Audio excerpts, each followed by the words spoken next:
কয়েকদিন আগে আমি মালয়েশিয়া ছিলাম। ড্রাইভারের বাড়ি 12টা না, এই 620টা। আপনি চিন্তা করেন স্যার, আমি ওই যে হোটেলে যেয়ে উঠলাম, নিচে একটু নেমেছি, একটু চা মা খাবো বলি, ও আল্লাহ, নিচে নেমে দেখে 2 শয়তান বসে চা খাচ্ছে। কি গো হুজুর, আমরা আগেই পালিয়েছি। আপনি আগেই পালালেন কেন? আপনার না 620টা বাড়ি, ওই চট্টগ্রামে বাড়ি ওইটা। আপনি তো আমার মনে হয় এই 9 মাস যদি থাকতো আরো 200 বাড়ি বানাতো। আপনাদের অধ্যাপক মিয়া গোলাম পরোয়ার সাহেবের বাড়ি বাংলাদেশে কয়টা? এক বাড়ি থাকার সময় পায় না। আর ওই শয়তানরা 620টা বাড়ি বানিয়েছে গো আল্লাহ। দেখি জিবরাইলের সাথে লাইন ছিল এদের। আগামীতে এরকম সুযোগ আর কেউ যেন না পায়। অনেকে এই সুযোগ নেওয়ার জন্য বিভিন্ন রকমের ধান্দা খুলতেছে। তারা কিচ্ছু চায় না। কি চান? নির্বাচন চায়। আরে ভাই, নির্বাচন তো আমরা চাই। সংস্কার না করলে নির্বাচন দিলে ওই আগে যা ছিল দিনের ভোট রাতে ওইটাই হবে আবার। আর ওইটা হলে কি হবে? আমি যে আয়াত পড়েছিলাম এইটা হবে। কি হবে? এরপরের আয়াতে আছে, ভালো করে শুনবেন, আশার একটা সঞ্চার পাবেন। নাকি বলবো না?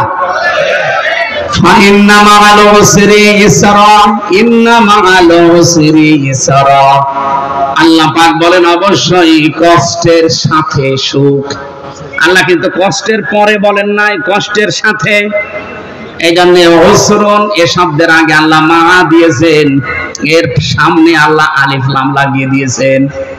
একটু ভালো করে খেয়াল করেন, আলেম যারা আছেন তাদেরকে বলছে, আল্লাহ কেন কষ্টের সাথে সাথে ইসরা দিলেন সুখ, কিন্তু সুখের আগে আলিফ লাম আল্লাহ দেয়নি? দিয়েছে? আলেম যারা আছেন কোনদিন এভাবে আপনি ভাবেননি? আমি যতগুলো তাফসীর মিলিয়েছিলাম আমিও পাইনি। পরবর্তীতে জনাব এটিএম আজহারুল ইসলাম জেলখানার ভেতরে আমার একটা বই পড়তে দিয়েছিল, ঋণ এবং ঋণের পরে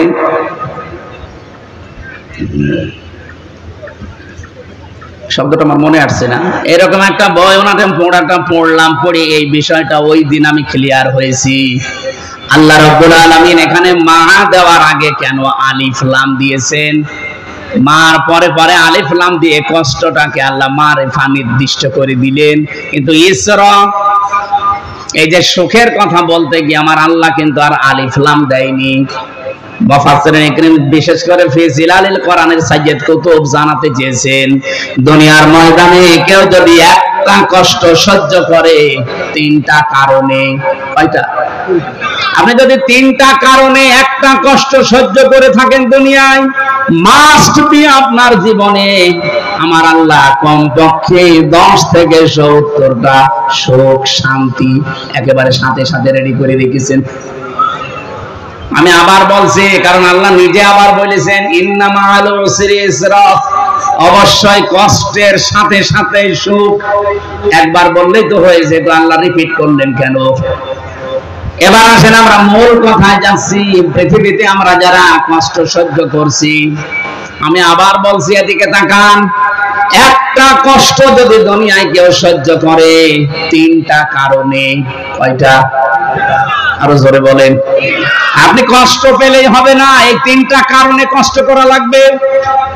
এই 3টা কারণের যে কোনো এক কারণে যদি দুনিয়ায় আপনি কষ্ট পান, আল্লাহ পাক বলেন মাস্ট বি, এখানে ইন্না লাগিয়েছেন, এরপরে মার পরে পরে আমার আল্লাহ আলিফ লাম দিয়ে নির্দিষ্ট করে দিয়েছেন। কষ্ট তোর হবে একটা, কিন্তু ইসরার আগে আলিফ লাম না, এটা অনির্দিষ্ট, এটা নাকেরা। তোর জন্য কমপক্ষে 10 থেকে 70টা শান্তি, সুখ, স্বস্তি, নিরাপত্তা, কল্যাণ। এখানে প্রায় 33টা অর্থ আছে। এগুলো তোর সাথে আমি একটার পরে একটা রেডি করে রেখেছি। দেবই দেবই, এই গ্যারান্টি কার? বলেন বলেন। কোনো চিন্তা নেই, কোনো হতাশা নেই। ওয়ালা তাহিনু ওয়ালা তাহজানু ওয়া আনতুমুল আ'লাউনা ইন কুনতুম মুমিনিন। আমি আয়াতটা পড়ার পরে এই আলিফ লামটা নিয়ে বেশি বেশি ভাবি।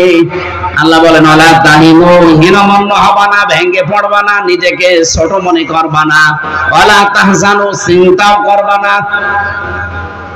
কি ওয়ান্তুম, তোমরাই, আলাউনা, এখানে শব্দ কিন্তু আরবি গ্রামার দিয়ে যদি আপনি বানিয়ে নেন তাহলে আয়াতটা ভুল। কি কথা বুঝতেছেন? আয়াত কিন্তু এখানে ঠিক হচ্ছে না, ওয়া আনতুম আলাউনা হবে, এর আগে আলিফ লাম দেওয়া ঠিক হয়নি। কারণ মারিফা যদি হয়, মুবতাদা মারিফা হলে খবর সব সময় নাকেরা হয়। এখানে আমার আল্লাহ আলিফ লাম দিয়ে খবরটাকেও নাকেরা বানিয়ে দিয়েছেন। আল্লাহ জানাতে চেয়েছেন এখানে, আপনি এটা বালাগাত মানতিকের ভেতরে পাবেন, খবর যদি কোন সময় মারিফা হয়ে যায় তাহলে ইফিদুল হাসরা, হাসরের ফায়দা দেবে, বাংলা অর্থ দাঁড়াবে হবে, শেষে হস্যাই লাগাতে হবে, নাই তো অর্থ মিলবে না। আল্লাহ বলেন কোনো চিন্তা নেই, নিজেকে হীনমন্যতায় ভোগাবে না, কষ্ট পাবে না, কোনো দুঃখ পাবে না, কোনো ভয়ও পাবে না, তোমরাই বিজয়ী হবে। এই গ্যারান্টি কার? বলেন বলেন। তোমাদের জীবনে সুখ আসবে, শান্তি আসবে, কল্যাণ আসবে, স্বস্তি, নিরাপত্তা আমি আল্লাহ দেবই। শেষে হস্যাই। এই জন্য ইন্না, মারা, আলিফ লাম, ইসর, কিন্তু কিন্তু ইসরর আগে আর নেই। ভালো করে বসেন, দুনিয়াতে আপনি যদি সত্যি কষ্ট পেয়ে থাকেন, একটা, আবার বলছি, একটা কষ্টের সাথে সাথে সুখ পাবেন, শান্তি পাবেন কমপক্ষে 10টা, আর উর্ধে গেলে 70টা। এবার আপনি মিলান, আপনার কষ্ট যদি হয় আল্লাহর জন্য, আপনার কষ্ট যদি হয় রাসূলুল্লাহর জন্য, আপনার কষ্ট যদি হয় মানবতার জন্য, এই 3টা কারণে কষ্ট পেলে মাস্ট বি আপনার পেছনে সুখ আল্লাহ একেবারে ধাবমান করে রেখেছেন। কষ্ট পেলেই তার সাথে সাথে শান্তি, সুখ আল্লাহ একটার পর একটা দেবে। কয়টা কারণে? বলেন বলেন বলেন বলেন। আল্লাহর জন্য পাওয়া লাগবে কষ্টটা, রাসূলুল্লাহর জন্য, মানবতার জন্য। এর বাইরে যদি কেউ কষ্ট পায় তার সাথে আল্লাহ সুখ দেবে, কথা আমি কোরআনে পাইনি।